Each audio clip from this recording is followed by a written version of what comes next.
Madame, Monsieur, bonsoir, bienvenue dans le journal, dont voici les titres. Le Conseil des ministres se félicite du bon déroulement des élections présidentielles et loue la maturité et l'attachement du peuple mauritanien aux règles de la démocratie. Les Morabitoun se qualifient pour le dernier tour des préliminaires de la CAN 2015 suite au verdict de la CAF contre la Guinée équatoriale.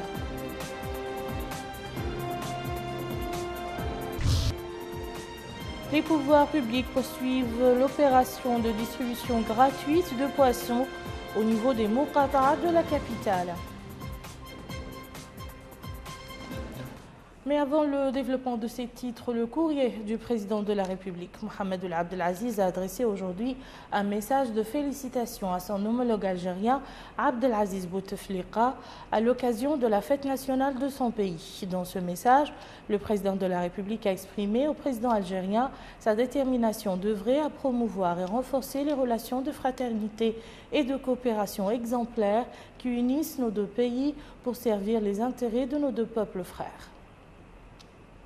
Le président de la République a aussi félicité Barack Obama, président des États-Unis d'Amérique, à l'occasion de la fête nationale de son pays. Il lui a réitéré sa volonté de poursuivre les efforts visant à renforcer et développer les relations de coopération qui unissent les deux pays. Le président de la République, Mohamed Ould Abdel Aziz, a quant à lui été félicité par le président sénégalais Macky Sall, qui s'est dit réjoui de sa brillante réélection aux hautes charges de président de la République. Le président sénégalais a exprimé sa joie de poursuivre avec son homologue l'œuvre commune pour le raffermissement des relations privilégiées qui unissent les deux pays. Le président de la République, Mohamed Ould Abdel Aziz, a reçu également un message similaire du président de la République de Turquie, Abdullah Gül.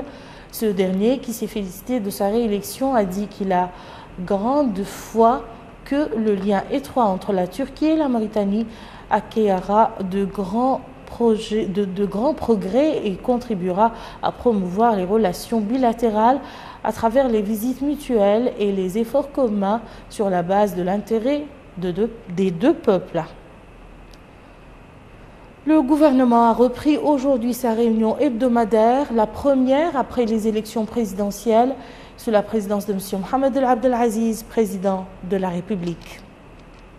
Réunion sanctionnée par l'examen et l'adoption des projets de décret suivants.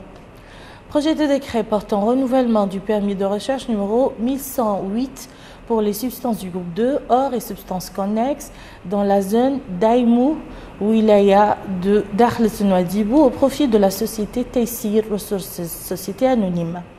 Projet de décret portant renouvellement du permis de recherche numéro 1117 pour les substances du groupe 2, or et substances connexes, dans la zone de Galb et Niche, Est, Wilaya de l'Inchiri, au profit de la société Griffon Minerals Mauritania, société anonyme. Projet de décret portant renouvellement du permis de recherche numéro 1289 pour les substances du groupe 2, or et substances connexes, dans la zone d'Aboulaye, Wilaya de l'Inchiri, au profit de la société Mining Resources Limited. Le Conseil des ministres a noté avec une très grande satisfaction le bon déroulement des élections présidentielles du 21 juin 2014.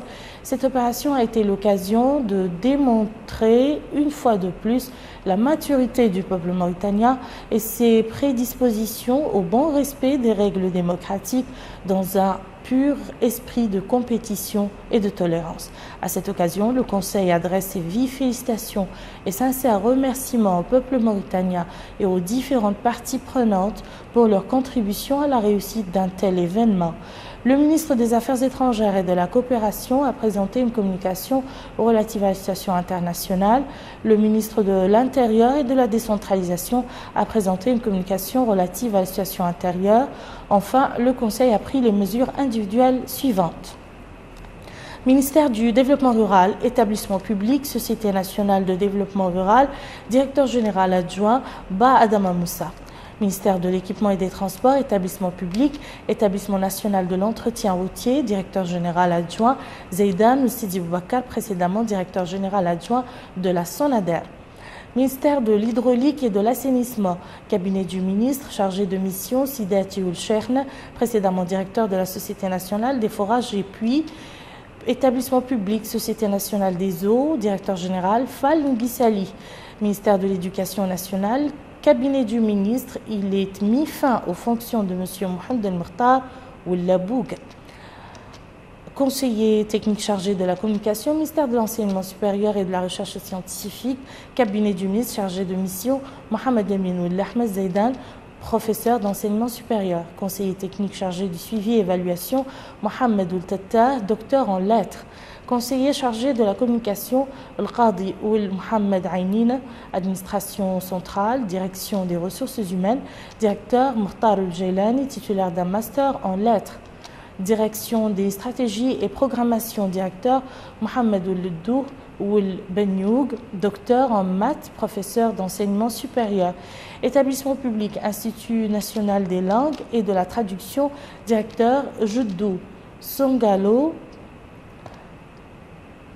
professeur en linguistique. Université des sciences, de la technologie et de la médecine, vice-président Ahmed Oul-Qadi, docteur en biologie, professeur d'enseignement supérieur. Bonne nouvelle pour les Mourabitoun, ils vont pouvoir poursuivre l'exaltante aventure de la qualification à la CAN 2015. Ainsi, on a décidé la commission d'organisation de la Coupe d'Afrique des Nations de la Confédération africaine de football CAF, qui a rendu cet après-midi son verdict par rapport à la réserve formulée par la partie mauritanienne suite à la participation dans les rangs de l'équipe nationale de Guinée équatoriale de certains joueurs non éligibles. Plus de précisions avec Boubacar Baïlawa. L'information est tombée en début d'après-midi. La Confédération africaine de football, la CAF, a disqualifié la Guinée équatoriale des éliminatoires de la CAN 2015.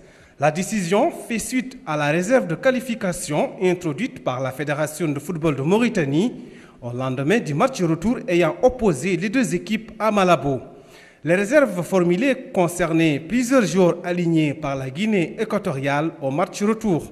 Ainsi, la commission d'organisation de la CAN a rendu une première décision sur le cas du joueur Thierry Fidieu Tazmeta. La commission a estimé que ce joueur a changé d'association sans recevoir de preuves de la Fédération équato-guinéenne de football.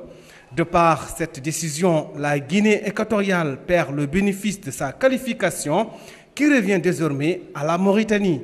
Une décision qui réjouit beaucoup le peuple mauritanien et la Fédération de football de Mauritanie. Je voudrais dire que la Mauritanie a introduit un recours auprès de la CAF par rapport à certains joueurs que la Guinée équatoriale a fait jouer qui ne sont pas en réalité de nationalité équato-guinéenne. Et donc nous avons introduit un recours par rapport à ce fait. Le match aller déjà, nous avons constaté que la Guinée équatoriale avait aligné des joueurs qui n'étaient pas de nationalité équato-guinéenne. Et donc nous avons, pour nous, il est très facile pour nous de gagner avec des étrangers parce que nous avons, ici en Mauritanie, nous avons choisi de jouer avec des Mauritaniens, de gagner et de perdre avec des Mauritaniens, ce qui n'a pas malheureusement été le cas chez les Équato-Guinéens, qu'on a gagné chez nous ici. Et au retour, ils nous ont aligné le meilleur buteur du championnat colombien, le Comble, qui à 2 mois déjà, 1 mois il était colombien, et comme avec un coup de baguette magique, il devient équato-guinéen. Donc nous avons aussi réintroduit un autre recours par rapport à quelques joueurs, 8 joueurs, qui sont douteux pour nous, des cas compliqués qui ne sont pas équato-guinéens. Et aujourd'hui, la Mauritanie est qualifiée, la Guinée équatoriale est disqualifiée parce que ici, il faut comprendre les règles du jeu.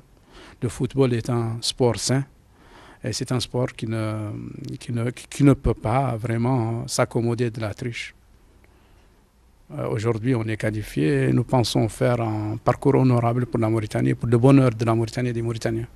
La Mauritanie sera opposée à l'Ouganda le 19 juillet à Kampala. D'ailleurs, le sélectionneur national Patrice Neveu prendra dès demain la direction de la France pour s'entretenir directement avec ses homologues afin que ces derniers puissent libérer les professionnels pour la double confrontation avec l'Ouganda. Bonne nouvelle aussi pour les populations de la ville de Nouadhibou suite au rétablissement du réseau d'adduction d'eau qui a privé 2 jours durant les foyers de cette source de vie. Boubacar Ndiaye. À Nouadhibou, la situation est redevenue normale à la station centrale de la Société nationale de distribution des eaux. Le calvaire aura duré 2 jours durant lesquels les populations de la wilaya de Dahlet Nouadhibou sont privées du liquide précieux. À l'origine de cette situation désagréable, une mauvaise manœuvre des fils de phase, comme l'explique ce technicien de la SNDE. Après une coupure d'électricité, les techniciens ont tenté de dépanner les machines, rappelle-t-il. En réparant, ils ont commis quelques erreurs, ce qui a engendré quelques difficultés au niveau de la station. Cette panne a été vite réparée et tous les quartiers de Nouadhibou sont maintenant approvisionnés en eau. Une situation confirmée par ce vendeur d'eau qui explique qu'il a repris ses activités et que dans les maisons, l'eau coule à flot. Depuis qu'on a réparé la panne, ajoute cette femme, on dispose de l'eau sans souci.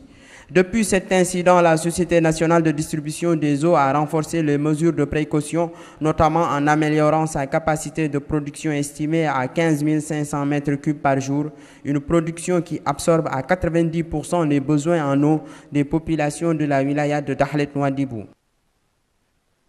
Je vous disais dans les titres, l'opération de distribution gratuite du poisson se poursuit au niveau des Moukata de la capitale. Cette distribution initiée par la Société nationale de distribution de poissons, SNDP, profite durant ce mois de Ramadan aux couches les plus démunies. Plus de précisions avec Mohamed Ouzamza. Pour la 2e journée consécutive, les opérations de distribution gratuite de poissons aux populations pauvres de la wilaya de Nouakchott se poursuivent sous la supervision de la Société nationale de distribution de poissons SNDP dans le cadre d'un ambitieux programme de distribution qui toucherait l'ensemble des wilayas du pays. Aujourd'hui, l'opération a touché 3 Moukata'a de Nouakchott, à savoir Lexar, Théarit et Toujounine. Les populations que nous avons interrogées ont salué cette initiative des pouvoirs publics qui permettra d'atténuer les souffrances des citoyens pauvres, notamment en cette période du mois béni du Ramadan. Les citoyens ont surtout loué les efforts déployés par les plus hautes autorités de l'État afin de renforcer le pouvoir d'achat des citoyens. Quant au directeur général de la Société nationale de distribution de poissons, M. Mokhtar Ahmed El-Bousseïv, il a précisé que ce programme mis en œuvre par la SNDP permettra de toucher le maximum de citoyens dans les zones de pauvreté. Avant d'ajouter qu'entre hier et aujourd'hui, plus de 40 tonnes de poissons ont été réceptionnées par les bénéficiaires. Le directeur général de la SNDP a enfin conclu que la distribution se fera de façon transparente compte tenu des dispositions prises par le département des pêches et de l'économie maritime. Enfin, le directeur général de la SNDP a présidé également cet après-midi une cérémonie de remise d'importantes quantités de poissons à l'ONG Besma Emel, et ce dans le cadre de l'appui aux jeûneurs. L'ONG s'est félicitée quant à elle de ce geste de bienfaisance qui ne manquera pas d'atténuer les souffrances des populations démunies. Une autre denrée très consommée durant ce mois béni de Ramadan, les viandes rouges. Mohamed Abdoulaye Abba a enquêté sur les valeurs nutritives de cette matière. Durant le Ramadan, beaucoup de familles mauritaniennes se donnent à l'achat abusif de la viande. Malgré la variété de ces produits alimentaires, les viandes rouges occupent la place prédominante sur la table du jeûneur. Une réalité qui menace la santé des citoyens, notamment ceux qui en consomment excessivement.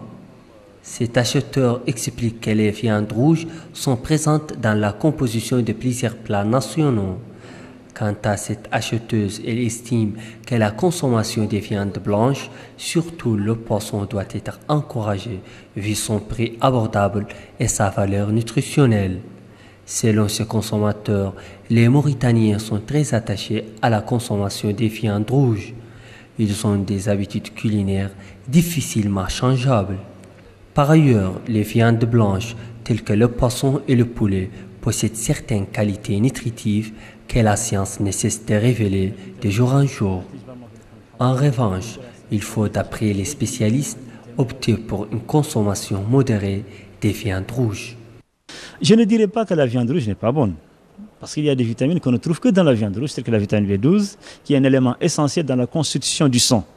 Cependant, l'excès de consommation de viande rouge est extrêmement dangereux.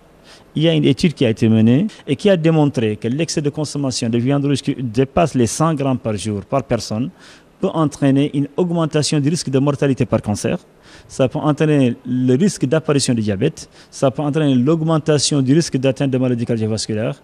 Et bien sûr, donc, c'est un élément extrêmement dangereux. Les viandes blanches ont les mêmes qualités nutritionnelles et organoleptiques que les viandes rouges. Je donne l'exemple du poisson. Le poisson ne contient pas ce qu'on appelle les acides gras saturés, qui sont mauvais, qui donnent le mauvais cholestérol, si je peux m'exprimer ainsi. Donc, on conseille au minimum chaque 3 jours de consommer du poisson. Chaque 3 jours.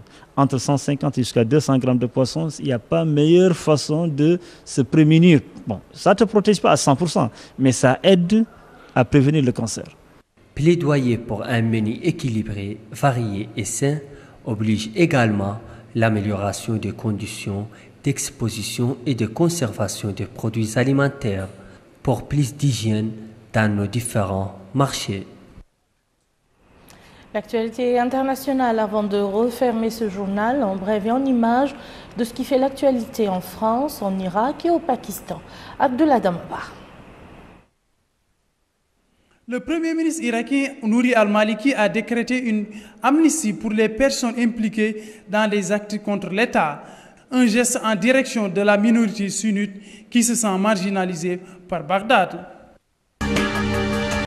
Après une série de bombardements aériens, l'armée pakistanaise a lancé ses troupes au sol dans le nord du Waziristan, principal bastion des talibans et des combattants d'Al-Qaïda.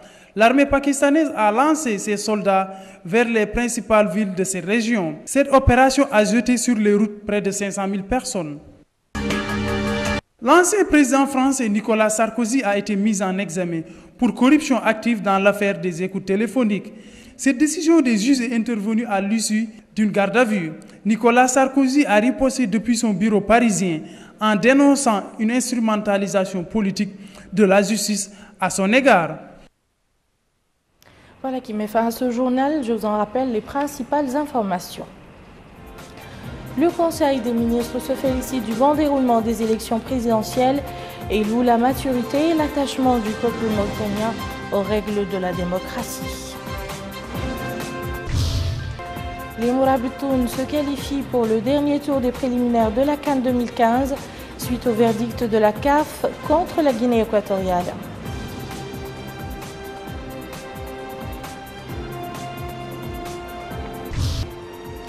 Les pouvoirs publics poursuivent l'opération de distribution gratuite de poissons au niveau des Muqata'a de la capitale. Merci Madame, Monsieur de nous avoir suivis. À bientôt, Inch'Allah.